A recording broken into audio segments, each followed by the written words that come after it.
আসসালামু আলাইকুম। দেখো, আজকে আমরা যে চ্যাপ্টারটা নিয়ে আলোচনা করব সেটা হচ্ছে যে 20 শতকের ভারতে নারী, ছাত্র ও প্রান্তিক জনগোষ্ঠীর আন্দোলন। তাই তো? তো গত দিনের ক্লাসে আমরা এই চ্যাপ্টারে আলোচনা করেছিলাম বিংশ শতকে ভারতে নারী আন্দোলন সম্পর্কে, তাই তো? এবং সেখানেতে আমরা জেনেছিলাম যে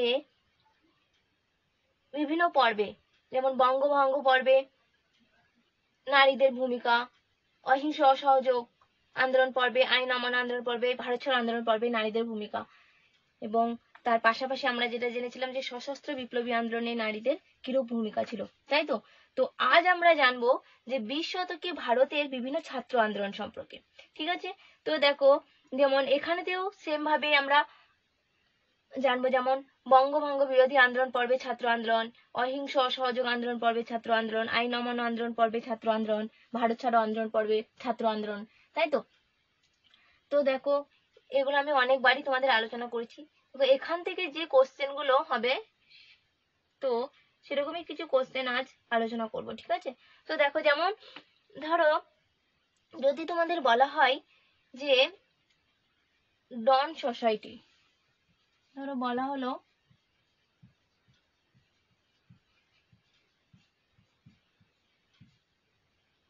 ডন সোসাইটি কে কবে প্রতিষ্ঠা করেন, তাহলে কি বলবে যে 1902 খ্রিস্টাব্দে। কে প্রতিষ্ঠা করেছিলেন? না, সতীশ চন্দ্র মুখোপাধ্যায়। কেন প্রতিষ্ঠিত করেছিলেন, তাহলে কি বলবে? মানে এর উদ্দেশ্য কি ছিল, কেন তিনি প্রতিষ্ঠা করেছিলেন, তাহলে কি বলবে? তাহলে বলবে এই যে 1905 খ্রিস্টাব্দে বঙ্গভঙ্গ বিরোধী আন্দোলন শুরু হয়েছিল। তো সেই বঙ্গভঙ্গ বিরোধী আন্দোলন শুরু হলে জাতীয় নেতৃবৃন্দ ছাত্র সমাজকে কি করেছিল? না, গোলামগিরির গোলামখানা থেকে, আমরা সবাই জানি গোলামগিরির গোলামখানা বলা হতো কোন বিশ্ববিদ্যালয়? বলা হতো কলকাতা বিশ্ববিদ্যালয়, তাই তো? ব্যঙ্গ করে বলা হতো। তো সেখান থেকে ছাত্রদের বেরিয়ে আসার আহ্বান জানান, এবং সেই ডাকে সাড়া দিয়ে ছাত্র সমাজ কি করেছিল? না, এই বঙ্গভঙ্গ বিরোধী বয়কট, স্বদেশী ও তার পাশাপাশি জাতীয় শিক্ষা আন্দোলনে ঘনিষ্ঠভাবে যুক্ত হয়ে পড়ে।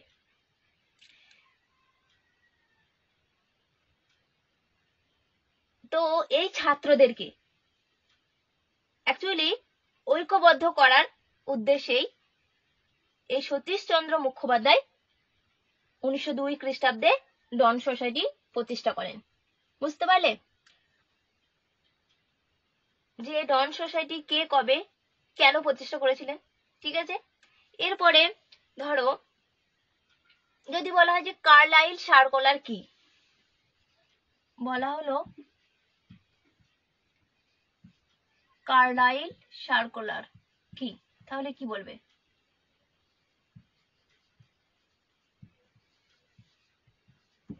এই কার্লাইল সার্কুলার কি, বা ধরো বলা হলো যে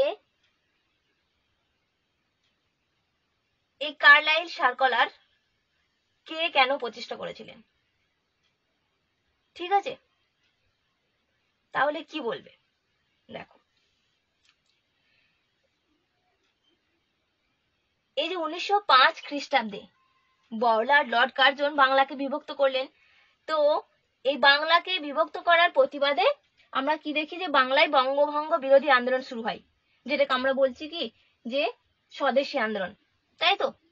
তো এই আন্দোলনের প্রাণ শক্তি ছিল বাংলার ছাত্র সমাজ। তাই যেহেতু এই স্বদেশী আন্দোলনের মূল শক্তি হচ্ছে বাংলার ছাত্র সমাজ, তাই এই ছাত্র সমাজকে এই আন্দোলন থেকে দূরে সরিয়ে রাখার উদ্দেশ্যে 1905 খ্রিস্টাব্দে এই কার্লাইল সার্কুলার জারি করা হয়। সরকার জারি করেছিলেন, ব্রিটিশ সরকার। ঠিক আছে?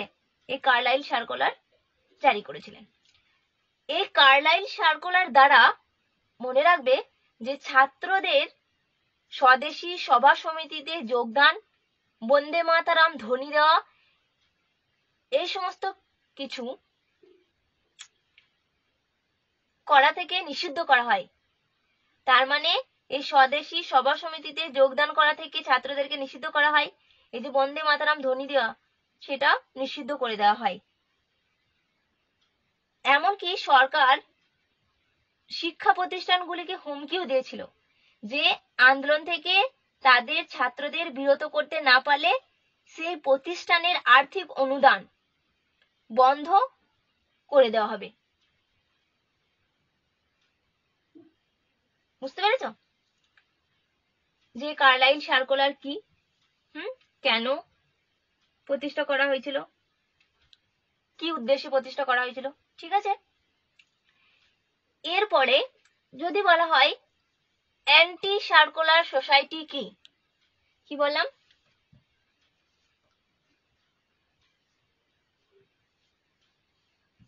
যদি বলা হয় অ্যান্টি সার্কুলার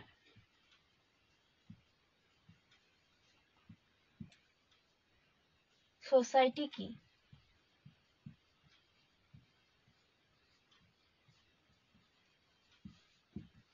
কি বা ধরো বলা হলো যে অ্যান্টি সার্কুলার সোসাইটি কেন প্রতিষ্ঠিত হয়েছিল বা এই অ্যান্টি সার্কুলার সোসাইটির প্রতিষ্ঠার কি উদ্দেশ্য ছিল। ঠিক আছে, তাহলে কি বলবো দেখো,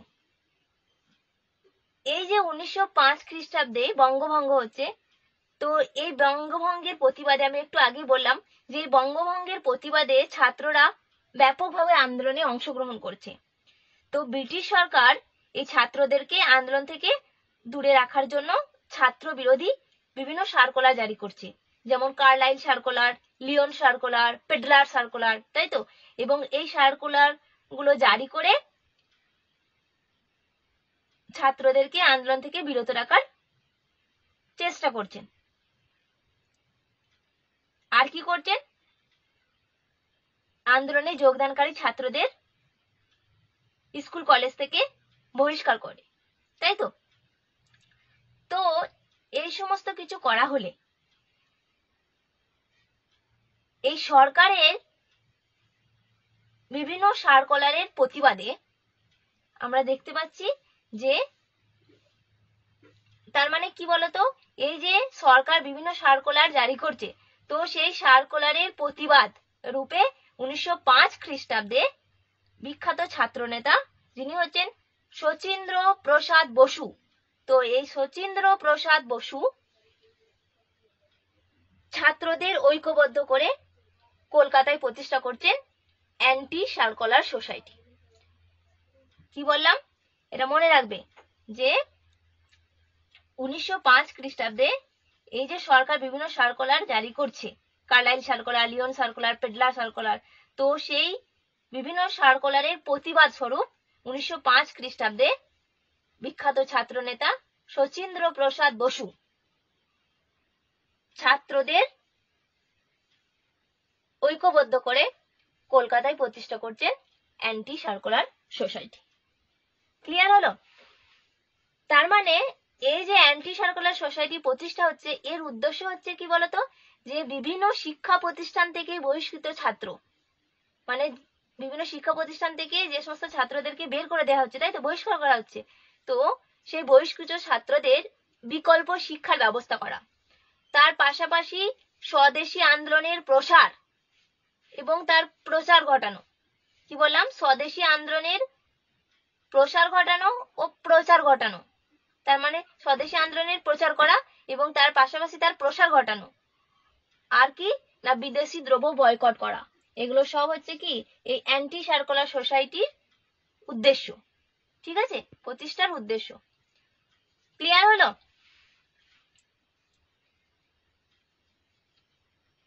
এখানে মনে রাখবে এই যে অ্যান্টি সার্কুলার সোসাইটি, এই অ্যান্টি সার্কুলার সোসাইটির যিনি সম্পাদক ছিলেন তিনি হচ্ছেন শচীন্দ্র প্রসাদ বসু। কি বললাম, যে যিনি সম্পাদক ছিলেন তিনি হচ্ছেন শচীন্দ্র প্রসাদ বসু, আর যিনি সভাপতি ছিলেন তিনি হচ্ছেন কৃষ্ণ কুমার মিত্র। মনে রাখবে কৃষ্ণ কুমার মিত্র ছিলেন সভাপতি। ঠিক আছে, এরপরে এখানে দেবে একটা কোশ্চেন আছে, বানর সেনা। ধরো বানর সেনা, ঠিক আছে,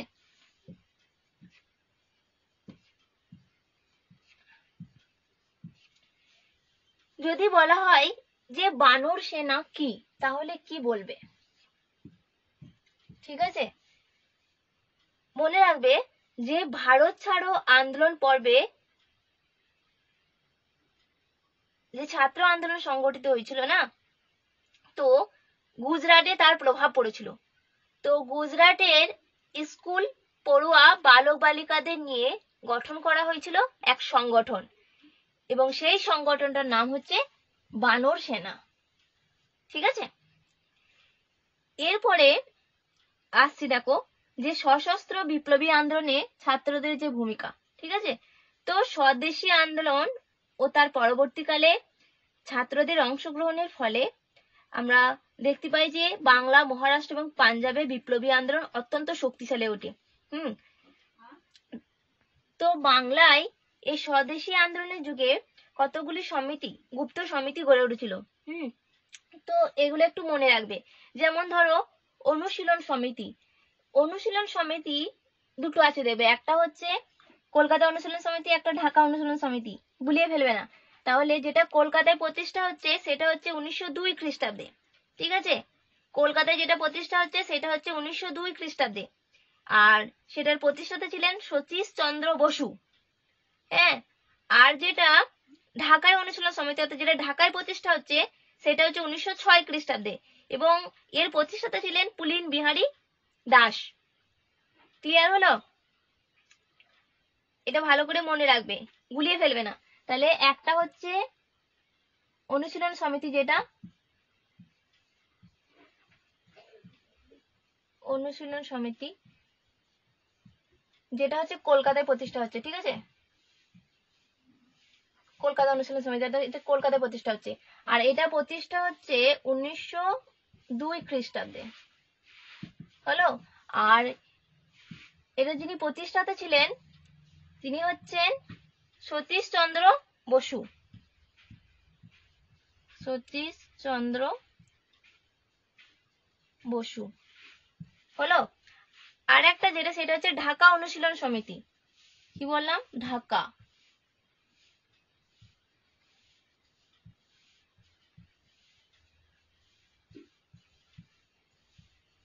ঢাকা অনুশীলন সমিতি। ঠিক আছে, এটা প্রতিষ্ঠা হচ্ছে কোথায়? ঢাকায়। আর এটা প্রতিষ্ঠা হয়েছিল 1906 খ্রিস্টাব্দে। ঠিক আছে, 1906 খ্রিস্টাব্দে প্রতিষ্ঠা হচ্ছে, আর এটার প্রতিষ্ঠাতা হচ্ছেন পুলিন বিহারী দাস। কে প্রতিষ্ঠাতা ছিলেন? পুলিন বিহারী দাস। পুলিন বিহারী দাস। ঠিক আছে, পুলিন বিহারী দাস মনে রাখবে, গুলিয়ে ফেলবে না, বারবার করে বলছি। ঠিক আছে, এখানে আর কয়েকটা মনে রাখবে, যেমন মুক্তি সংঘ প্রতিষ্ঠা হয়েছিল ঢাকায়, মনে রাখবে। ব্রতী সমিতি প্রতিষ্ঠা হয়েছিল ফরিদপুরে। সাধনা সমিতি ও সুহৃদ সমিতি প্রতিষ্ঠা হয়েছিল ময়মনসিংহে। এগুলো একটু মনে রেখো। ঠিক আছে, এরপরে ধরো কোশ্চেন হলো যে আলিপুর বোমা মামলা। ঠিক আছে,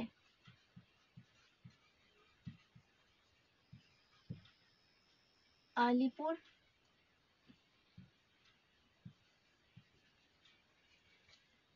বোমা মামলা। ঠিক আছে, আলিপুর বোমা মামলা বা আলিপুর ষড়যন্ত্র মামলা, এটা কি? তাহলে কি বলবে দেখো। ঠিক আছে, দেখো একজন বিখ্যাত বিপ্লবী ছিলেন যার নাম হচ্ছে অরবিন্দ ঘোষ। ঠিক আছে, তো অরবিন্দ ঘোষ তার রাজনৈতিক কার্যকলাপ দুভাগে পরিচালনা করেন। কি বললাম? যে একজন বিখ্যাত বিপ্লবী ছিলেন অরবিন্দ ঘোষ। তো সেই অরবিন্দ ঘোষ তার রাজনৈতিক কার্যকলাপ দুভাবে পরিচালনা করেন। একদিকে তিনি কংগ্রেসের নরমপন্থী নেতৃত্বকে ক্ষমতাচ্যুত করতে চেয়েছিলেন। এটা একদিকে, যে তিনি কংগ্রেসের যে নরমপন্থী নেতৃত্ব সেই নেতৃত্বকে ক্ষমতাচ্যুত করতে চেয়েছিলেন, আর অন্যদিকে তিনি গোপন বৈপ্লবিক কার্য পরিচালনার মাধ্যমে ব্রিটিশ শাসনের বিরুদ্ধে আঘাত হানতে চেয়েছিলেন।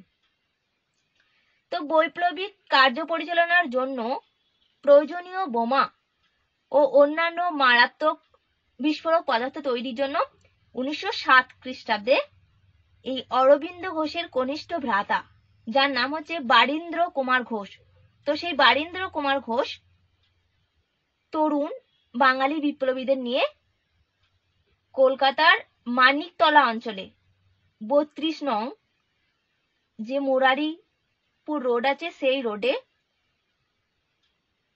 তাদের পৈতৃক বাগান বাড়িতে বোমা তৈরির কারখানা স্থাপন করেন।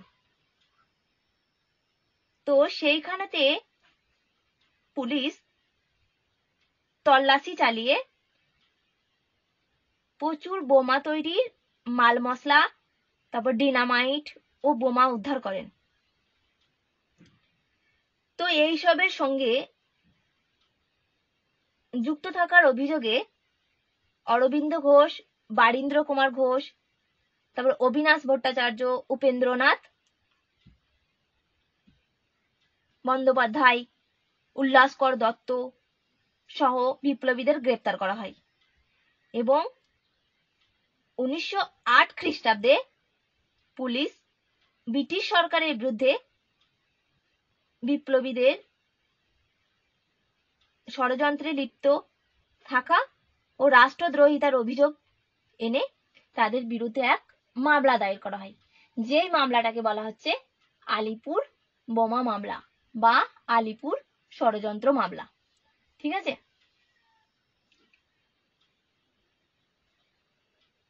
তাহলে কি বললাম বুঝতে পারলে?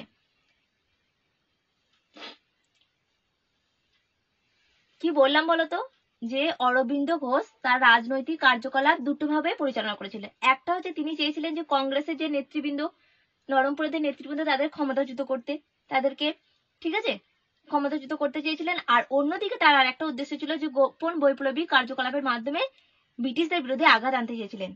সেই জন্য তাদের এই যে বৈপ্লবিক কার্যকলাপ, তো সেটা পরিচালনা করার জন্য তো প্রয়োজনীয় বোমা এবং আরো অন্যান্য মারাত্মক পদার্থের প্রয়োজন, বিস্ফোরক পদার্থের। সেই জন্য তিনি 1907 খ্রিস্টাব্দে তার যে কনিষ্ঠ ভ্রাতা, যার নাম আমি একটু আগে বললাম যে বারীন্দ্র কুমার ঘোষ, তো সেই বারীন্দ্র কুমার ঘোষ এই বাঙালি বিপ্লবীদের নিয়ে কলকাতার মানিকতলা রোডে, বললাম না যে 32 নং মুরারিপুর রোড, সেইখানে যেটা হচ্ছে যে সেখানে তাদের পৈতৃক বাগান বাড়ি আছে, সেখানে তারা বোমা তৈরি কারখানা স্থাপন করেছিলেন। আর সেই ঘটনাটার খবর আর কি কোনো ক্রমে পুলিশ জেনে যায়, তাই তো সেই জন্য তাদের সেই বাগান বাড়িতে তল্লাশি চালায় এবং সেইখানে বোমা তৈরির এই তোমার প্রয়োজনীয় জিনিসপত্র, মাল মশলা, তারপর যেটা বললাম ডাইনামাইট এবং বোমা উদ্ধার করেছিলেন, তাই তো।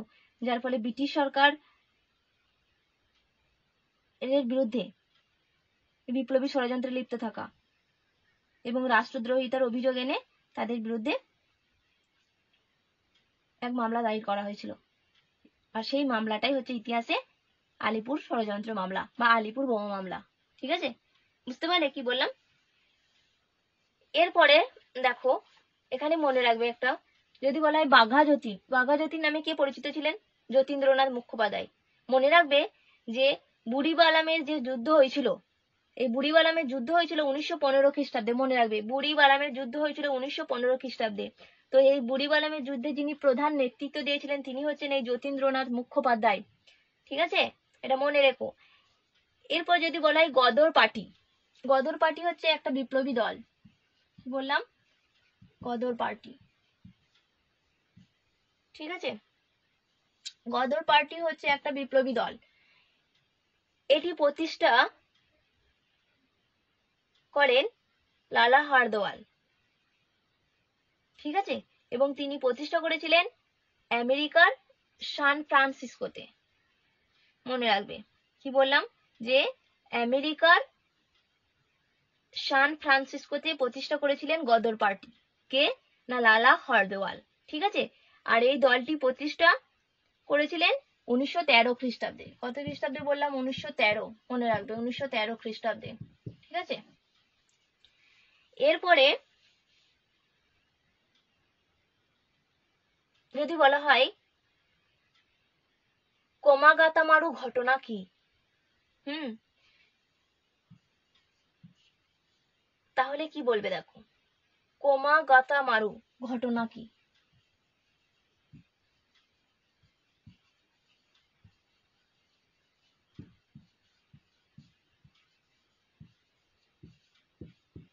এই কোমাগাতামারু ঘটনা কি দেখো, তাহলে বলবে যে কোমাগাতামারু নামক এক জাপানি জাহাজ, তো সেই জাপানি জাহাজে 370 জন ভারতীয় কানাডার উদ্দেশ্যে রওনা হয়। কিন্তু কানাডার সরকার এই কোমাগাতামারুকে কানাডা প্রবেশের অনুমতি দেয় না, যার ফলে 2 মাস এই কোমাগাতামারুতে থাকা সমস্ত জাতিকে জাহাজে থাকতে হয়। তো গদর পার্টির নেতৃবৃন্দ এটা মনে করতেন যে ব্রিটিশ সরকারের চাপে পড়েই কানাডা সরকার এই কোমাগাতামারুকে কানাডাতে প্রবেশের অনুমতি দেয়নি।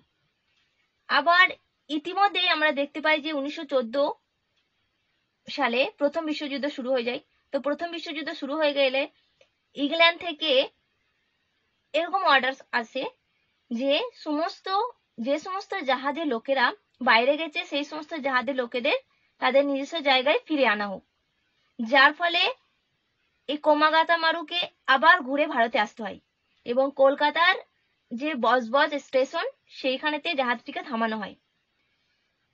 বুঝতে পারলে?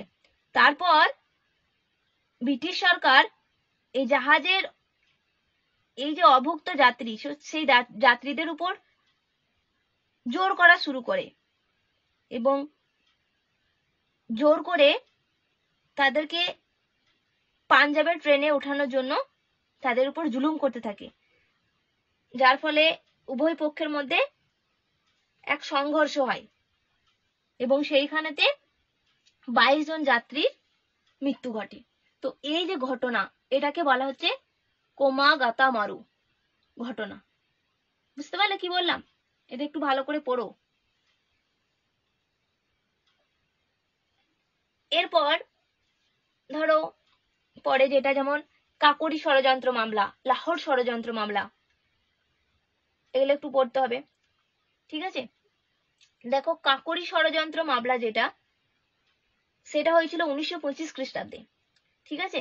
এই যে অহিংস অসহযোগ আন্দোলন ব্যর্থ হলো, তো ব্যর্থতার পর কয়েকজন বিপ্লবী যেমন রাজেন্দ্র, তারপর রামপ্রসাদ, বিসমিল, ভগৎ সিং, এরকম কয়েকজন বিপ্লবী উত্তরপ্রদেশের কাকুরি নামক এক স্থানে ট্রেন ডাকাতি করলে তাদের বিরুদ্ধে সরকার এক মামলা দায়ের করে, যে মামলাটার নাম হচ্ছে কাকোরি ষড়যন্ত্র মামলা। ঠিক আছে? আর এই মামলাটা শুরু হয়েছিল 1925 খ্রিস্টাব্দে।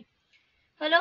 আর যেটা হচ্ছে লাহোর ষড়যন্ত্র মামলা, সেটা কি না দেখো, এই যে বিখ্যাত বিপ্লবী চন্দ্রশেখর আজাদ, তিনি প্রতিষ্ঠা করেছিলেন এক সংগঠন, হিন্দুস্তান সোশ্যালিস্ট রিপাবলিকান অ্যাসোসিয়েশন।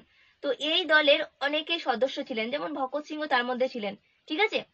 তো দেখবে এক ঘটনা ঘটেছিল, সাইমন কমিশন বিরোধী এক আন্দোলন হয়েছিল। তো সেই আন্দোলনে বিক্ষোভের সময় পুলিশের লাঠির আঘাতে লালা লাজপত রায়ের মৃত্যু হয়। তো তার মৃত্যুর প্রতিশোধ নিতে এই যে সমিতির কথা বললাম বা সংগঠনের কথা, হিন্দুস্তান সোশ্যালিস্ট রিপাবলিকান অ্যাসোসিয়েশন, তো এই সমিতির সদস্য ভগৎ সিং, রাজগুরু ও আজাদ মানে চন্দ্রশেখর আজাদ, তারা এই পুলিশ অফিসার স্ট্যান্ডার্ডসকে হত্যা করেন। তার পরের বছর ভগৎ সিং ও বটুকেশ্বর দত্ত দিল্লির আইনসভায় বোমা নিক্ষেপ করেন এবং সেখানে তারা ধরা পড়ে যান। তো ভগৎ সিং এই বটুকেশ্বর দত্ত তারা সেখানে ধরা পড়ে যান, কারণ তারা স্বেচ্ছায় সেখানে ধরা দিয়েছিলেন। ঠিক আছে? তো তাদের বিরুদ্ধে যে মামলা দায়ের করা হয়েছিল বা যে মামলা শুরু হয়েছিল সেটাকে বলা হচ্ছে লাহোর ষড়যন্ত্র মামলা। আর এই লাহোর ষড়যন্ত্র মামলা শুরু হয়েছিল 1929 খ্রিস্টাব্দে। ঠিক আছে? মনে রাখবে, এই লাহোর ষড়যন্ত্র মামলায় ভগৎ সিং এর ফাঁসি হয়। ঠিক আছে? গুলিয়ে ফেলবে না, কাকুলি ষড়যন্ত্র মামলা, লাহোর ষড়যন্ত্র মামলা আলিপুর বোমা মামলা বা আলিপুর ষড়যন্ত্র মামলা, এগুলো গুলিয়ে ফেলবে না, ঠিকভাবে পড়বে। বুঝতে পারলে কি বললাম?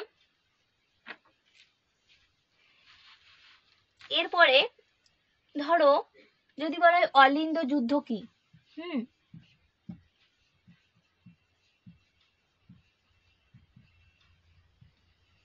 অলিন্দ যুদ্ধ কি যদি বলা হয় তাহলে কি বলবে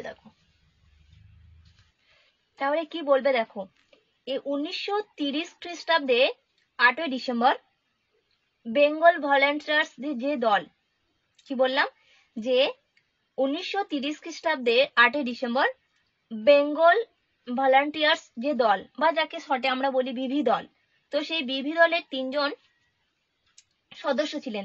একজন হচ্ছেন বিনয় কৃষ্ণ বসু, আর একজন হচ্ছেন বাদল গুপ্ত, আর একজন হচ্ছে দীনেশ গুপ্ত। তো এই 3জন বাংলার শাসন কেন্দ্র, যেটা হচ্ছে কি রাইটার্স বিল্ডিং, তাই তো, বা মহাকরণ, এটা কোথায় অবস্থিত বলতো? কলকাতায়। তো কলকাতা সেই রাইটার্স বিল্ডিং বা মহাকরণ আক্রমণ করেন এবং তারা 3জনেই অত্যাচারী কারা অধিকর্তা সিম্পসন ও উচ্চপদস্থ কর্মচারী ক্রেগকে হত্যা করেন, যার ফলে এই ব্রিটিশ পুলিশ বাহিনীর সঙ্গে এই 3জন অর্থাৎ বিনয় কৃষ্ণ বসু, বাদল গুপ্ত, দীনেশ গুপ্তর এক যুদ্ধ হয়। ঠিক আছে, তো সেই যুদ্ধটা হয়েছিল এই রাইটার্স বিল্ডিং এর অলিন্দে অর্থাৎ বারান্দায়। মনে রাখবে অলিন্দ কথার অর্থ হচ্ছে বারান্দা, ঠিক আছে? তো অলিন্দে হয়েছিল অর্থাৎ বারান্দায় হয়েছিল, সেই জন্য ইতিহাসে এই যুদ্ধটা অলিন্দ যুদ্ধ নামে খ্যাত বা পরিচিত। তাহলে বুঝতে পারলে অলিন্দ যুদ্ধ কি। ঠিক আছে, এরপরে ধরো তোমাদেরকে যদি বলা হয় যে ধরো বলা হলো ইন্ডিয়ান রিপাবলিকান আর্মি কে কবে প্রতিষ্ঠা করেন? মনে রাখবে 1930 খ্রিস্টাব্দে মাস্টারদা সূর্য সেন প্রতিষ্ঠা করেছিলেন। ঠিক আছে, এরপর যেমন রশিদ আলী দিবস কেন পালন করা হয়, বা রশিদ আলী কে ছিলেন, এটা আমি অনেকবার আলোচনা করেছি তাই করছি না, এটা পড়বে। ঠিক আছে, অনেকবার তোমাদের আলোচনা করেছি।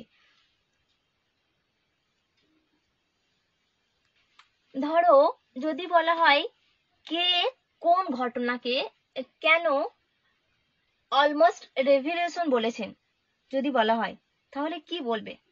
দেখো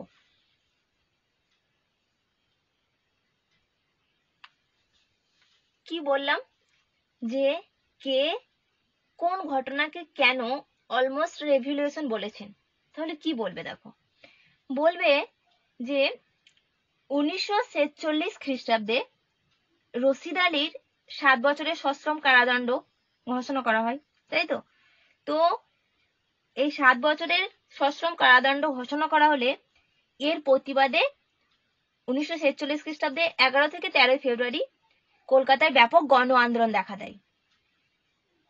তো এই গণ আন্দোলন দেখা দেওয়ায় রশিদ আলীর মুক্তি দাবিতে মুসলিম ছাত্রলীগ কলকাতায় ছাত্র ধর্মঘটের ডাক দেয়। বুঝতে পারলে? যার ফলে অন্যান্য ছাত্র সংগঠনগুলিও একে সমর্থন করে। তো আন্দোলনের ফলে কলকাতার অসামরিক প্রশাসন এক প্রকার ভেঙে পড়ে। পরিস্থিতি সামাল দেওয়ার জন্য সেনাবাহিনীকেও পর্যন্ত ডাকতে হয়। কয়েকদিনের সংঘর্ষে কলকাতায় প্রায় 200 জনেরও বেশি মৃত্যু হয়। তো ছাত্র আন্দোলনের এই যে সক্রিয়তা ও ব্যাপকতা, জনসমাজে সার্বিক প্রতিক্রিয়া সৃষ্টি করেছিল। তাই বিখ্যাত ছাত্র নেতা, তিনি একজন বিশিষ্ট ঐতিহাসিকও, যিনি হচ্ছেন গৌতম চট্টোপাধ্যায়। বুঝতে পারলে? তো এই গৌতম চট্টোপাধ্যায় সেই জন্য একে অলমোস্ট রিভলিউশন বলেছেন। ঠিক আছে, এটা ভালো করে করো। এরপর ধরো যদি বলা হয় যে সাম্প্রদায়িক বাটোয়ারা নীতি কে কবে ঘোষণা করেন, এই সাম্প্রদায়িক বাটোয়ারা নীতিতে কি বলা হয়েছিল, তাহলে কি বলবে? তাহলে বলবে যে অনুন্নত হিন্দু বা দলিতদের দাবির পরিপ্রেক্ষিতে 1932 খ্রিস্টাব্দে 16ই আগস্ট বিখ্যাত ব্রিটিশ প্রধানমন্ত্রী যিনি হচ্ছেন রামসে ম্যাকডোনাল্ড, ঠিক আছে, তো সেই রামসে ম্যাকডোনাল্ড এই সাম্প্রদায়িক বাটোয়ারা নীতি ঘোষণা করেন। মনে রাখবে ডক্টর বি.আর. আম্বেদকর ছিলেন এই সাম্প্রদায়িক বাটোয়ারার পক্ষে, কিন্তু মহাত্মা গান্ধী ছিলেন এর বিরোধী। এই নীতিতে কি বলা হয়েছিল দেখো, এই নীতির মাধ্যমে, তাহলে বলবে যে এই নীতির মাধ্যমে ব্রিটিশ প্রধানমন্ত্রী রামসে ম্যাকডোনাল্ড বর্ণ হিন্দু, অনুন্নত হিন্দু, মুসলমান, খ্রিস্টান প্রত্যেক সম্প্রদায়ের জন্য পৃথক নির্বাচনের নীতির ঘোষণা করে, তাই তো। আর কি করা হয়েছিল না, এই সাম্প্রদায়িক বাটোয়ারা নীতি অনুযায়ী হিন্দু সম্প্রদায়কে বর্ণ হিন্দু ও অনুন্নত হিন্দু এই দুই ভাগে ভাগ করা হয়, তাই না। এরপরে ধরো যদি বলা হয় যে পুনা চুক্তি কবে কাদের মধ্যে স্বাক্ষরিত হয়, ঠিক আছে, এই পুনা চুক্তির শর্ত কি ছিল, তাহলে কি বলবে? আর যদি বলা হয় পুনা চুক্তির গুরুত্ব কি, তাহলে বা কি বলবে? ঠিক আছে, তাহলে কি বলবে? বলবে যে 1932 খ্রিস্টাব্দে ডক্টর বি.আর. আম্বেদকর ও গান্ধীজির মধ্যে পুনা চুক্তি স্বাক্ষরিত হয়, তাই তো। কি বললাম যে 1932 খ্রিস্টাব্দে ডক্টর বি.আর. আম্বেদকর ও গান্ধীজির মধ্যে পুনা চুক্তি স্বাক্ষরিত হয়। এবার দেখো যদি বলা হয় পুনা চুক্তির শর্ত, তাহলে কি বলবে? তাহলে বলবে যে পুনা চুক্তির শর্ত কি ছিল না, যেমন প্রথম বলবে যে অনুন্নত শ্রেণী স্বতন্ত্র নির্বাচনের দাবি ত্যাগ করবে। দ্বিতীয়ত কি বলা হয়েছিল, অনুন্নত শ্রেণীর জন্য কেন্দ্রীয় প্রাদেশিক আইনসভায় পূর্বের থেকে দ্বিগুণ আসন সংরক্ষিত থাকবে। তৃতীয়ত কি বলা হয়েছিল যে অনুন্নত শ্রেণীর জন্য সংরক্ষিত আসনে কোনো বর্ণ হিন্দুর প্রতিদ্বন্দ্বিতা করতে পারবে না। কি বললাম যে অনুন্নত শ্রেণীর জন্য সংরক্ষিত আসনে, অর্থাৎ অনুন্নত শ্রেণীর জন্য যে আসন সংরক্ষণ করা হয়েছে, তো সেই আসনে কোনো বর্ণ হিন্দু প্রতিদ্বন্দ্বিতা করতে পারবে না, ঠিক আছে। আর কি বলা হচ্ছে, সকল ভোটদাতাই ভোটে অংশ নেবেন, ঠিক আছে। এগুলো সব ছিল পুনা চুক্তির শর্ত। এবার যদি বলা হয় পুনা চুক্তির গুরুত্ব কি বা তাৎপর্য কি, তাহলে কি বলবে? তাহলে বলবে যে প্রথমত যেটা, যে হিন্দুদের যৌথ নির্বাচনী নীতি গৃহীত হলে সাম্প্রদায়িক ভিত্তিতে হিন্দু সমাজের বিভাজন সাময়িকভাবে কি হয়, রদ হয়, তাই তো। দ্বিতীয় যেটা হয়েছিল সেটা হচ্ছে ব্রিটিশ এই চুক্তি মেনে নিয়ে সাম্প্রদায়িক দিক থেকে অনেকটাই সরে আসে। গান্ধীজি অনশন ভঙ্গ করেন এবং বিনা শর্তে মুক্তি পান, ঠিক আছে। আর কি হয়েছিল, যেমন অনুন্নত হিন্দুদের জন্য প্রাদেশিক আইন পরিষদে আসন সংরক্ষিত হয়, একটু আগে যেটা আমি বললাম, তাই তো। আর কি না, প্রদেশগুলিতে অনুন্নত হিন্দু সম্প্রদায় প্রায় 148টি আসনে সংরক্ষণের অধিকার লাভ করে, ঠিক আছে। তো এইগুলো সব হচ্ছে এই পুনা চুক্তির গুরুত্ব বা তাৎপর্য। তাহলে এখানে আমি পুনা চুক্তির শর্তই বা কি ছিল আর এই পুনা চুক্তির গুরুত্ব বা তাৎপর্য কি দুটোই বললাম, ঠিক আছে।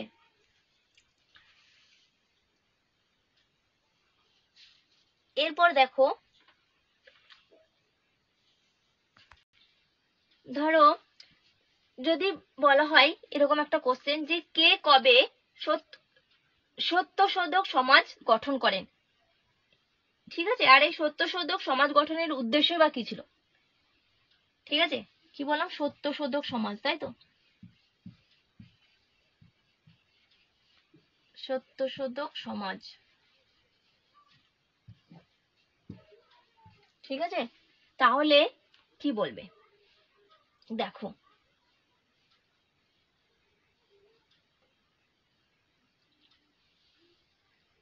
বলবে যে মহারাষ্ট্রের সমাজ সংস্কার আন্দোলনের এক অন্যতম নেতা ছিলেন জ্যোতিবা ফুলে বা জ্যোতিরাও ফুলে, ঠিক আছে। তো এই জ্যোতিরাও ফুলে 1873 খ্রিস্টাব্দে সত্যশোধক সমাজ প্রতিষ্ঠা করেন 1873 খ্রিস্টাব্দে। ঠিক আছে, এবার যদি বলা হয় যে এই সত্যশোধক সমাজ প্রতিষ্ঠার উদ্দেশ্য কি ছিল, তাহলে কি বলবে যে ব্রাহ্মণদের একচেটিয়া আধিপত্য, জাতিভেদ প্রথা, অস্পৃশ্যতার অবসান ঘটানো এবং তার পাশাপাশি দলিত ও পিছিয়ে পড়া শ্রেণীর সামাজিক ন্যায় প্রতিষ্ঠা ছিল এই সত্যশোধক সমাজ প্রতিষ্ঠার উদ্দেশ্য। ঠিক আছে, কি বললাম বুঝতে পারলে তো? এবার ধরো যদি বলা হয় যে ভাইকম সত্যাগ্রহ কি, তাহলে কি বলবে? ভাইকম সত্যাগ্রহ। ঠিক আছে,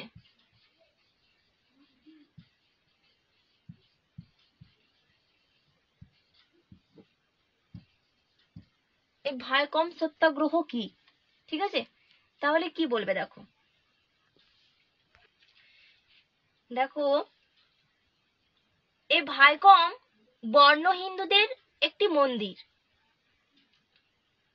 দক্ষিণ ভারতের ত্রিবাঙ্কুরে এটি অবস্থিত ছিল। বুঝতে পারলে তো? এই মন্দিরের সামনে রাস্তা দিয়ে নিম্নবর্ণের মানুষদের চলাচল নিষিদ্ধ ছিল। তাই শ্রী নারায়ণ গুরু এই বর্ণ হিন্দুদের এই বর্ণ বিদেশী প্রথার বিরুদ্ধে এবং মন্দিরের সামনের যে রাস্তা, তো সেই রাস্তা দিয়ে নিম্নবর্ণের মানুষদের হাঁটার দাবিতে যে আন্দোলন গড়ে তুলেছিলেন, সেটাই ইতিহাসে ভাইকম সত্যাগ্রহ নামে পরিচিত। বুঝতে পারলে যে ভাইকম সত্যাগ্রহটা কি? এখানে আছে দেখবে মহাদ মার্চ। ঠিক আছে, মহাদ মার্চ। এই মহাদ মার্চ কি এটা একটু মনে রেখো।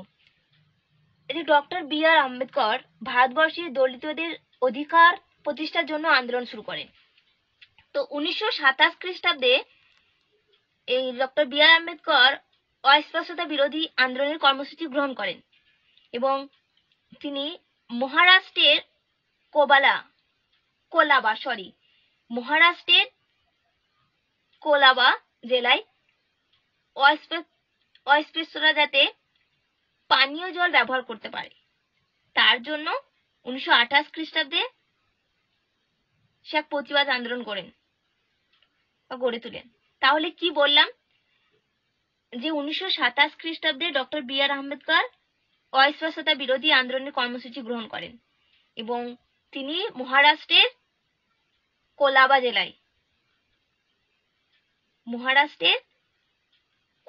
জেলায় অস্পৃশ্যরা যাতে পানীয় জল ব্যবহার করতে পারে তার জন্য তিনি 1928 খ্রিস্টাব্দে এক প্রতিবাদ আন্দোলন সেখানে গড়ে তোলেন, যেটা মহাদ মার্চ নামে পরিচিত।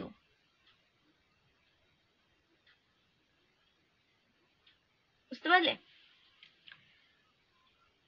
তো? দেখো আজকে আমি যে কোশ্চেন গুলো নিয়ে আলোচনা করলাম এগুলো একটু দেখো আর পড়ো।